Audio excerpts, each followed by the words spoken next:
Nous avons vu comment il était possible d'affecter une valeur à une variable d'objet via les mutateurs ou setters en anglais. Et bien là, dans ce cours, je vous propose de voir comment on va lire le contenu d'une variable d'objet.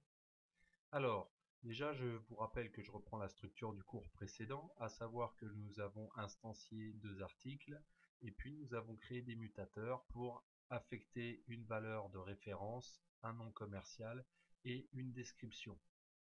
Ensuite, ici, la problématique, c'est qu'on ne peut pas accéder à description de article 1 pour la bonne raison que, si on regarde le message, ce membre est privé. Quand on regarde ici, article est déclaré, ou plutôt la description d'un article est déclarée en private. Ce qui fait que l'accès depuis l'extérieur de la classe n'est pas possible en lecture. Et là, c'est ce qu'on essaye de faire. On essaye de lire la valeur description de notre article. Si j'actualise ce code, on voit encore une fois de plus le message que l'on commence à bien connaître maintenant. Donc ici, la propriété est en accès privé et on ne peut pas y accéder. Alors pour cela, on va créer ce qu'on appelle un assesseur. Alors autant avant on créait un setter, c'est-à-dire un mutateur, autant maintenant nous allons créer un assesseur, c'est-à-dire un mutateur. Donc je vais l'écrire déjà en français. Donc on appelle ça un assesseur, ou en anglais on appelle ça un getter. Donc j'utiliserai le mot anglais. Et là je vais marquer de la propriété référence. Alors pour créer un assesseur ou un getter, on fait comme pour le mutateur. On indique que notre méthode, puisque toutes les fonctions qui sont comprises dans une classe sont des méthodes, donc on va indiquer ici que notre méthode est publique pour pouvoir permettre son accès depuis l'extérieur de la classe article. Et là, comme nous avions fait pour les setters, nous avions mis un préfixe set devant le nom de la propriété. Et ben là, on va mettre un préfixe get devant le nom de la propriété. Et ici, on veut donc récupérer la valeur de la propriété référence. Ensuite, alors là, c'est très simple. Un getter, c'est plus facile à écrire qu'un setter. Il suffit de retourner la valeur de l'objet courant, c'est-à-dire $10 est l'objet courant. Et là, on va donc retourner la référence. Et c'est tout. On a fini notre getter. Donc je reviens sur le point ici de ce que je viens de faire. J'ai donc ici une méthode. Dans le cours précédent, j'avais parlé de méthode d'objet parce que la méthode ici manipule un objet sans toucher aux autres objets. On reviendra sur ce concept un peu plus tard quand on parlera des méthodes de classe dans un tutoriel futur. Ensuite, cette méthode d'objet est un petit peu particulière puisqu'elle permet de lire une propriété d'objet, donc on appelle ça un assesseur ou getter.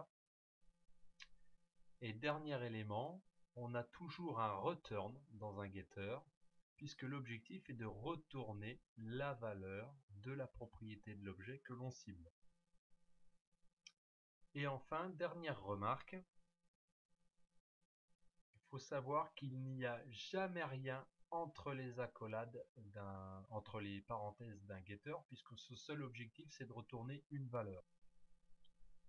Notre getter est maintenant complet, nous allons pouvoir l'utiliser dans notre page index. Donc n'oubliez pas d'enregistrer votre fichier et puis vous vous rendez sur la page index. Maintenant, si on veut lire la description, on va plus y accéder directement par la propriété puisque de toute façon elle est privée, mais on va écrire get description. Alors ici c'est référence, hein. Donc get référence et c'est tout. Donc si l'on affiche le résultat de cette exécution, on voit bien qu'on a récupéré la référence. Alors du coup, comme nous avons plusieurs propriétés qui sont privées, il faut faire des getters pour toutes les propriétés pour lesquelles on souhaite lire la valeur. Alors lorsqu'on n'a pas besoin de lire la valeur à l'extérieur de la classe, il n'est pas nécessaire de faire un getter.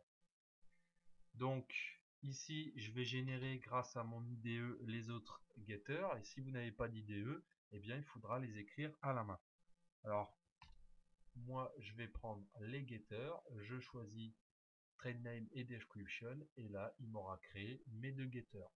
Maintenant si je retourne dans la page d'index, si je veux afficher pour l'article 1 la description, par exemple, je vais écrire get description. Et la même chose pour le trade name, donc je vais écrire get trade name. Et là, on voit clairement que je vais afficher, obtenir la référence, je vais obtenir la description et je vais obtenir le nom commercial. Et tout ça devra être affiché. J'affiche le résultat et on a bien ici nos trois éléments qui sont affichés. Pour l'instant, tout est collé, hein, j'ai pas utilisé de HTML pour simplifier le code dans la page. On voit bien ici les avantages de l'orienté objet puisque on a un code lisible. On voit bien qu'on a un article et on voit qu'on fait une action sur l'article 1. Ici, on voit qu'on affecte une référence. Donc, l'avantage de l'objet, c'est que ça permet d'avoir un code très lisible. Et de plus, il est facilement maintenable puisqu'il suffit d'aller dans la classe article à partir de laquelle on a créé les articles et de travailler dans la classe pour impacter tous les objets qui auront été créés à partir d'articles. Alors cette notion de getter et de setter que nous avons travaillé depuis deux cours, en fait rejoint le principe de l'encapsulation, donc principe que je vous propose de découvrir dans la vidéo suivante.